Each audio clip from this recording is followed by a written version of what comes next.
ಮಧುಗಿರಿ ಭಾಗದ ಕಾರ್ಯಕರ್ತರಿರುವಂತದ್ದು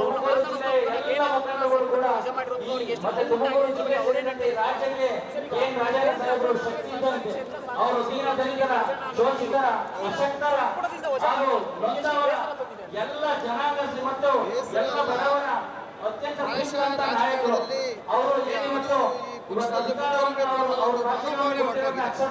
ಯಾಕಂದ್ರೆ ಭ್ರಷ್ಟಾಚಾರಿಗಳನ್ನ ಮಾಡಿ ವಾಪಸ್ ಪಡೆಯಬೇಕು ಲಂಚಗುಳಿತ ಮಾಡಲಿಲ್ಲ, ಅವರು ಮಾಡುವ ಏನು ಮಾಡಲಿಲ್ಲ. ಪುನರ್ ಪರಿಶೀಲನೆ ಮಾಡಬೇಕು ಅನ್ನೋ ಆಗ್ರಹಕ್ಕೆ ನಾವು ಬೆಂಬಲವನ್ನು ವ್ಯಕ್ತಪಡಿಸಿ ಕೊಟ್ಗೆರೆ ತಾಲೂಕು ಸ್ಥಾನಕ್ಕೆ ರಾಜೀನಾಮೆಯನ್ನ ಕೊಡ್ತಾ ಇದ್ದೀವಿ ಅಂತ ಹೇಳಿ ಘೋಷಣೆ ಮಾಡ್ತಾ ಇದ್ದಾರೆ. ಅದೇ ರೀತಿ ನಮ್ಮ ನಿರ್ದೇಶಕರು ಕೂಡ ಎಲ್ಲರೂ ಬಹುತೇಕರು ಸಾಮಾಜಿಕವಾಗಿ ರಾಜೀನಾಮೆ ಕೊಡೋಣ ತೀರ್ಮಾನ ಮಾಡಿದ್ದಾರೆ. ಅವರಿಗೆ ಮತ್ತೆ ಏನಿಲ್ಲದೋ ಏನ್ ರಾಜಣ್ಣ ಸಾಹೇಬರು ಅಧಿಕಾರವನ್ನ ಮತ್ತೆ ಕೊಟ್ಟು ಎಲ್ಲ ನೊಂದವರ ಅವರ ಪರವಾಗಿ ಕೆಲಸ ಮಾಡೋದಕ್ಕೆ ದಯವಿಟ್ಟು ಈ ಒಂದು ಅವರ ರಾಜೀನಾಮೆಯನ್ನು ಪರಿಶೀಲಿಸಿ ಅವರ ಅಧಿಕಾರ ಕೊಡಬೇಕು ಅಂತ ಹೇಳಿ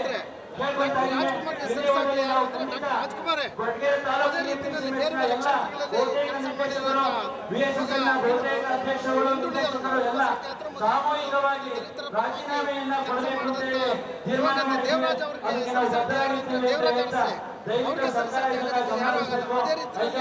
ಇತ್ತೀಚೆಗೆ ನಮ್ಮ ಸಿದ್ದರಾಮಯ್ಯ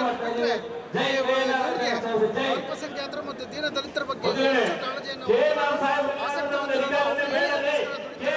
ಯಾರಾದ್ರೂ ಇಡೀ ರಾಜ್ಯದಲ್ಲಿ ಅದು ಯಾರು ಅಂತಂದ್ರೆ ಓನ್ಲಿ ಕೂಡ ಭ್ರಷ್ಟಾಚಾರಿಗಳಾಗಿದ್ರು ಕೂಡ ಸೌಹಾರ್ದ ಗೌರವದಿಂದ ನಡೆಸ್ಕೊಳ್ಳದೆ ವಜಾ ಮಾಡ್ರಿ ಅಂತ ಇದನ್ನ ನಾವು ಖಂಡಿಸ್ತೀವಿ. ಮತ್ತೆ ಮುಂದಿನ ದಿನಗಳಲ್ಲಿ ಅದರ ಒಂದು ಎಫೆಕ್ಟ್ ದುಷ್ಪರಿಣಾಮ ಏನಾಗುತ್ತೆ ಅನ್ನೋದನ್ನು ಮುಂದಿನ ದಿನಗಳಲ್ಲಿ ತಾವು ನೋಡ್ತೀರಾ. ಮತ್ತು ಈಗ ನಮ್ಮ ಮಧುಗಿರಿ ತಾಲೂಕಿನ ಕಾಂಗ್ರೆಸ್ ಸಮಿತಿಯ ವತಿಯಿಂದ ನಾವೇನು ಆಗ್ರಹ ಪಡಿಸ್ತೀವಿ ಅಂದರೆ ಇದನ್ನು ಪುನಃ ಪರಿಶೀಲನೆ ಮಾಡಿ ಇವ್ರಿಗೆ ಮತ್ತೆ ಸಂಪುಟಕ್ಕೆ ಸೇರಿಸ್ಕೊಂಡು ಸಮಾಜ ಕಟ್ಟುವಂಥ ಕೆಲಸವನ್ನು ಸರ್ಕಾರ ಮುಂದುವರಿಸುವ ಕೆಲಸವನ್ನು ಮಾಡಬೇಕು ಅಂತ ಹೇಳಿ ವರಿಷ್ಠರಲ್ಲಿ ನಾವು ಮನವಿ ಮಾಡ್ಕೊತೀವಿ. ಅವರ ಹೆಸರು ಅವರ ಅಧ್ಯಕ್ಷರು ಕೇಳ್ಕೊಳಪ್ಪ. ಹಲವಾರು ಕೆಲಸಗಳನ್ನು ಮಾಡಿದ್ರು. ಈಗ ಸರ್ಕಾರಿ ಕ್ಷೇತ್ರದಿಂದಲೇ ಅವರನ್ನು ವಜಾ ಮಾಡುವಂಥದ್ದು ಎಷ್ಟು ರೈತರಿಗೂ ಕೂಡ ನೋವುಂಟು ಮಾಡಿದೆ. ನಮ್ಮ ಅಭಿಪ್ರಾಯ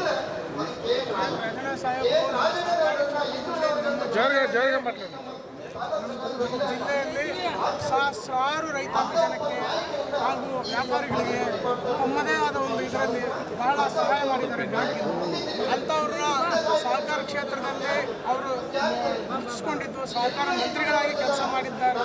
ಅಂಥವ್ರನ್ನ ಈ ಒಂದು ನಮ್ಮ ವರಿಷ್ಠರು ಇವತ್ತು ಅವ್ರನ್ನ ವಜಾ ಮಾಡಿದ್ದಾರೆ ಅಂದರೆ ಅದು ನಮ್ಮ ರೈತಾಪಿ ಜನಕ್ಕೆ, ಅದರಲ್ಲೂ ನಮ್ಮ ಜಿಲ್ಲೆಯ ಎಲ್ಲ ರೈತಾಪಿ ಜನ ಮತ್ತು ಈ ವ್ಯಾಪಾರಸ್ಥರಿಗೂ ಕೂಡ ತುಂಬಲಾರದ ನಷ್ಟ ಆಗಿದೆ ಅಂತ ಕೂಡ ಈ ಸಂದರ್ಭದಲ್ಲಿ ಹೇಳ್ತೀವಿ. ಅದೇ ರೀತಿಯಾಗಿ ನಮ್ಮ ಹೈಕಮಾಂಡು ಅವ್ರನ್ನ ಮತ್ತೊಮ್ಮೆ ಪರಿಶೀಲಿಸಿ ಇವಾಗ ನಮ್ಮ ಭಾರತ ಕಾಂಗ್ರೆಸ್ ನಮ್ಮ ಜೊತೆ ನಮ್ಮ ಸಹಪಾಠಿ ಗೋಪಾಲವರು ಹೇಳಿದಂಗೆ ಪರಿಶೀಲಿಸಿ ಮತ್ತೆ ಅವ್ರನ್ನ ನಮ್ಮ ಕರ್ನಾಟಕ ಸರ್ಕಾರದ ಮುಖ್ಯ ಸ್ಥಾನಕ್ಕೆ ತರಬೇಕಾಗಿದೆ. ಮತ್ತು ಕರ್ನಾಟಕ ರಾಜ್ಯದಲ್ಲಿ ನಮ್ಮ ಜಿಲ್ಲೆ ಅಂತಲ್ಲ ಒಂದು ರಾಜ್ಯದ ಒಂದು ನಾಯಕರಾಗಿ ಬೆಳೀತಾ ಇದ್ರು. ಅಂಥವ್ರನ್ನ ಈ ಬೆಳೆಯೋದನ್ನು ಸಲ್ಲಿಸಲಾರದೆ ಇದು ಷಡ್ಯಂತ್ರ ನಡೆದಿದೆ ಅಂತ ಕರ್ನಾಟಕ ರಾಜ್ಯದಲ್ಲಿ ಸಿದ್ದರಾಮಯ್ಯ ಮತ್ತೊಬ್ಬ ನಾಯಕ ಯಾರಾದ್ರೆ ಅದು ಕೆ ರಾಜಣ್ಣ ಅವರು. ಅವರಿಗೆ ಅನ್ಯಾಯ ಮಾಡಿದ ಇಡೀ ರಾಜ್ಯದ ಐದವರನ್ನು ಅನ್ಯಾಯ ಮಾಡಿದ ಆದಷ್ಟು ಕರೆ ಕೊಟ್ಟಂತ ನಮ್ಮ ಏನು ಕರ್ನಾಟಕ ಪ್ರದೇಶ ಕುರುಬರ ಸಂಘದ ಅಧ್ಯಕ್ಷರಾದ ಅಭಿನಂದನೆಗಳನ್ನು ಸಲ್ಲಿಸ್ತಾ ತಗೊಳ್ತೀವಿ. ಆದ ಕಾರಣ ತಮ್ಮ ವರಿಷ್ಠರು ಮುಖ್ಯಮಂತ್ರಿ ನಾವು ಯಾರು ನಂಬೋದಿಲ್ಲ.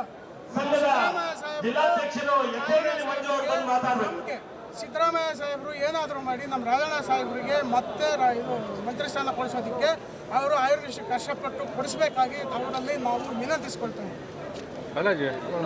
ನೋಡ್ತಾ ಇರ್ಬೋದು ವೀಕ್ಷಕರೇ, KNR ಅಭಿಮಾನಿಗಳು ಹೇಳ್ತಾ ಇರೋದು ಏನು ಅಂತಂದ್ರೆ ಮುಂದಿನ ದಿನಗಳಲ್ಲಿ ಅವರನ್ನು ಮತ್ತೆ ಸಂಪುಟಕ್ಕೆ ಸೇರ್ಪಡೆ ಮಾಡ್ಕೊಂಡಿಲ್ಲ ಅಂತಂದ್ರೆ ಮುಂದಿನ ದಿನಗಳಲ್ಲಿ ನಾವು ಕೂಡ ಸಾಮೂಹಿಕವಾಗಿ ರಾಜೀನಾಮೆಯನ್ನು ಕೊಡ್ತೇವೆ ಅಂತ ಮಾತುಗಳನ್ನು ಹೇಳ್ತಾ ಇದ್ದಾರೆ. ಇನ್ನೊಂದಿಷ್ಟು ಅಭಿಮಾನಿಗಳು ನಮ್ಮ ಜೊತೆ ಇದ್ದಾರೆ, ಅವ್ರನ್ನ ಮಾತಾಡಿಸ್ತಾ ಹೋಗೋಣ. ಅವ್ರೇನು ಹೇಳ್ತಾರೆ ಕೇಳೋಣ ಬನ್ನಿ.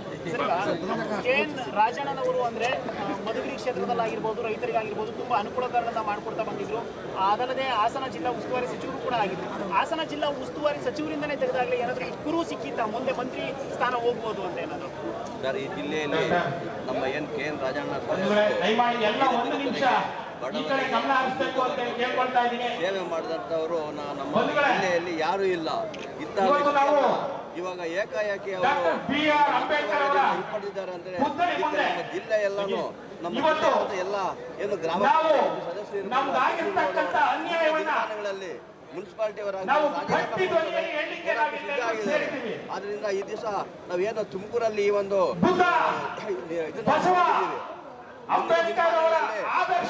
ಮಟ್ಟದಲ್ಲಿ ಹಾಗೂ ಹೋಬಳಿ ಮಟ್ಟದಲ್ಲಿ ಕೂಡ ನಾವು ಧರಣಿಯನ್ನ ಮಾಡ್ತೀವಿ. ವರಿಷ್ಠರಿಗೂ ಕೂಡ ಈ ಒಂದು ನಮ್ಮ ಸಿದ್ದರಾಮಯ್ಯ ನಮ್ಮ ಬಲಗೈ ಬಂಟ ಇದ್ದಂಗಿದ್ರು. ಇವತ್ತಿನ ದಿನಮಾನಗಳಲ್ಲಿ ಸಾಹೇಬ್ರಿಗೆ ಯಾರು ಸಪೋರ್ಟ್ ಇಲ್ಲ ಹಂಗಾಗಿದೆ. ನಿರಂತರವಾಗಿ ನಡೆಸ್ತಾ ಇರ್ತೀವಿ ಅಂತ ಹೇಳಿ ನಾವು ಅವರಿಗೆ ನಾವು ಗಟ್ಟಿ ಧ್ವನಿಯಲ್ಲಿ ಹೈಕಮಾಂಡ್ಗೆ ಹೇಳಲು ನಾವಿಲ್ಲರೂ ಸೇರಿರ್ತಕ್ಕಂಥದ್ದು.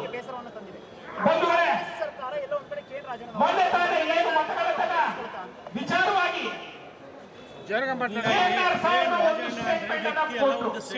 ನಾನು ಕೂಡ ಅಂದ್ರೆ ಏನ್ ಗೊತ್ತಾ, ಕರ್ನಾಟಕ ಒಳಗೆ ಬರ್ತದೆ. ವಕೀಲನಾಗಿ ಪ್ರಪಂಚದಲ್ಲಿ ಏನು ಸಮಾಜದಲ್ಲಿ ಏನ್ ನಡೀತದೆ ನೋಡಿ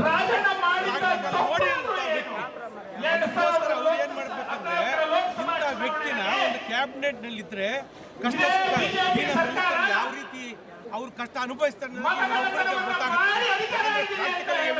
ಬೆಳಗ್ಗೆಯಿಂದ 24 ಗಂಟೆ ರಾಜಕೀಯ ಮಾಡ್ತಾ ಇರುವಂತ ವ್ಯಕ್ತಿ ರಾಜಕೀಯ ಅಂದ್ರೆ ಏನು, ಬಡವರೇನು, ಬಗ್ಗರೇನು, ಎಲ್ಲಿ ಕಷ್ಟ ಎಲ್ಲಿ ಸುಖನ ಗೊತ್ತಿರುವಂತ ವ್ಯಕ್ತಿಗೆ ಇವತ್ತು ದಿಢೀರ್ನಂತೆ ಯಾರಿಗೂ ವಿಚಾರ ಏನು ಗೊತ್ತಿಲ್ಲದೇನೆ ದಿಢೀರ್ನ ಸಪ್ಪಡದಿಂದ ವಜಾ ಮಾಡೋದ್ರಿಂದ ಪ್ರತಿಯೊಬ್ಬರಿಗೂ ಸಹ ಜನಕ್ಕೆ ಎಲ್ಲ ಇಡೀ ಕರ್ನಾಟಕ ಜನಕ್ಕೆನೇ ತೊಂದರೆ ಆಗುತ್ತೆ.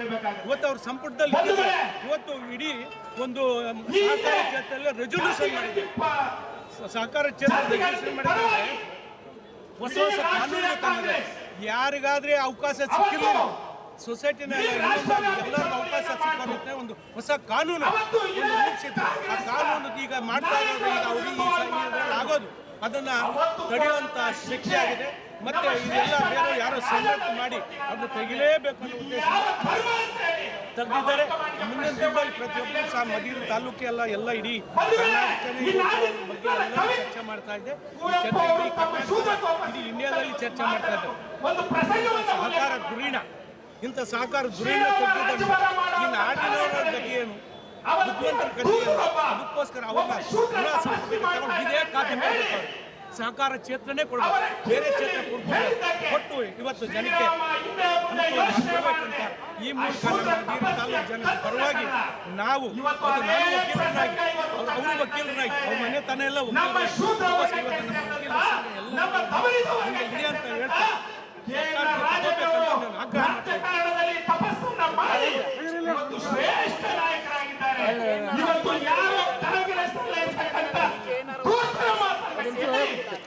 ಕಾಂಗ್ರೆಸ್ ಹೈಕಮಾಂಡ್ ನಮ್ಮ